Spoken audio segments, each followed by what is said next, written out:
नमस्कार. या गीता संध्या वर्गात सर्वांचे मनापासून स्वागत करते. अव्यक्ता, अवरती आघात, व्यवरती आघात, कारण पुढे जोडाक्षर. अव्यक्तादीनी भूतानि, निवरती आघात, कारण पुढे जोडाक्षर. व्यक्त, व्यवरती आघात, कारण पुढे जोडाक्षर. मध्यानी, मवरती आघात, पुढे जोडाक्षर.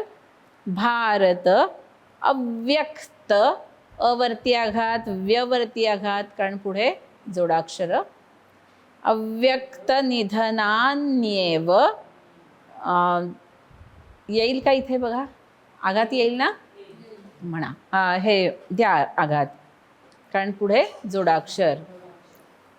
तत्र, तवरती आघात, कारण पुढे जोडाक्षर. का परिदेवना. अव्यक्तादीनि भूतानि, म्हणा. अव्यक्तानि भूतानि. अव्यक्तादीनि भूतानि. अव्यक्तादीनि भूतानि. म्हणा. अव्यक्तादीनि भूतानि. म्हणा. अव्यक्तादीनि भूतानि. म्हणा. अव्यक्तादीनि भूतानि. व्यक्तमध्यानि भारत. व्यक्तमध्यानि भारत. व्यक्तमध्यानि भारत. व्यक्तमध्यानि भारत. म्हणा. व्यक्तमध्यानि भारत. छान. व्यक्तमध्यानि भारत. परत एकदा. व्यक्तमध्यानि भारत. अव्यक्तादीनि भूतानि व्यक्तमध्यानि भारत. अव्यक्तादीनि भूतानि व्यक्तमध्यानि भारत. छान. म्हणा. अव्यक्तादीनि भूतानि व्यक्तमध्यानि भारत. छान. अव्यक्तादीनि भूतानि व्यक्तमध्यानि भारत. म्हणा. अव्यक्तादीनि भूतानि व्यक्तमध्यानि भारत. परत एकदा. अव्यक्तादीनि भूतानि व्यक्तमध्यानि भारत. अव्यक्तनिधनान्येव. अव्यक्तनिधनान्येव. अव्यक्तनिधनान्येव. अव्यक्तनिधनान्येव. म्हणा. अव्यक्तनिधनान्येव. छान. अव्यक्तनिधनान्येव. परत एकदा. अव्यक्तनिधनान्येव. तत्र का परिदेवना. तत्र का परिदेवना. तत्र का परिदेवना. तत्र का परिदेवना. छान. म्हणा. तत्र का परिदेवना. तत्र. का परिदेवना. छान. तत्र का परिदेवना. अव्यक्तनिधनान्येव तत्र का परिदेवना. अव्यक्तनिधनान्येव तत्र का परिदेवना.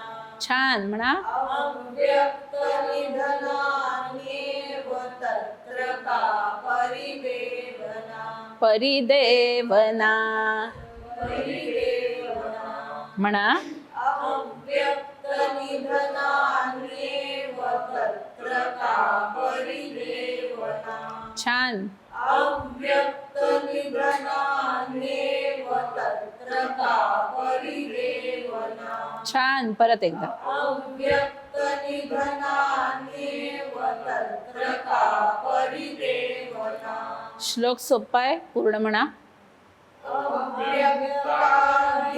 भूतानि व्यक्तमध्यानि भारत अव्यक्तनिधनान्येव तत्र का परिदेवना. छान म्हणा. अव्यक्त व्यक्तादीनि भूतानि व्यक्तमध्यानि भारत अव्यक्तनिधनान्येव तत्र का परिदेवना. अव्यक्तादीनि भूतानि व्यक्तमध्यानि. मी वरती आघात देताय ना. अव्यक्तादीनि भूतानि व्यक्तमध्यानि भारत. अव्यक्तादीनि भूतानि व्यक्तमध्यानि भारत छान. अव्यक्तनिधनान्येव तत्र का परिदेवना. छान. अव्यक्तादीनि भूतानि व्यक्तमध्यानि भारत अव्यक्तनिधनान्येव तत्र का परिदेवना. परत एकदा.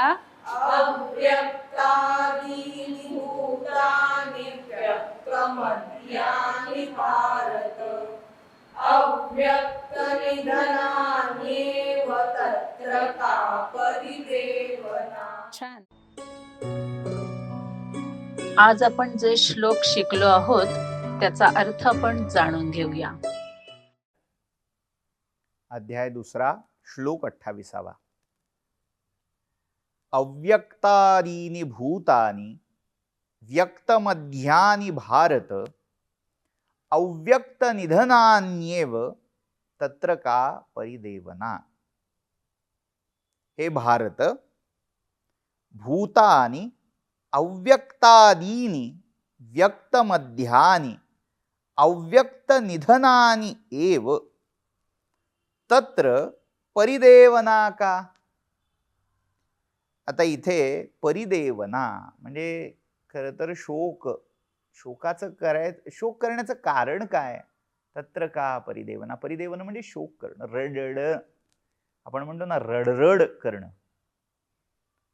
सतत जी व्यक्ती आपल्यास त्या वैचारिक, काल्पनिक, भावनिक दुःखामध्ये गुंतून राहते ती परिदेवना आहे. ही जी सतत रडण्याची जी वृत्ती आहे ही परिदेवना आहे. मग हे भारता, हे भरतकुलोत्पन्ना अर्जुना, भगवंत सांगतायत अर्जुनाला, भूतानी अव्यक्तादीनी.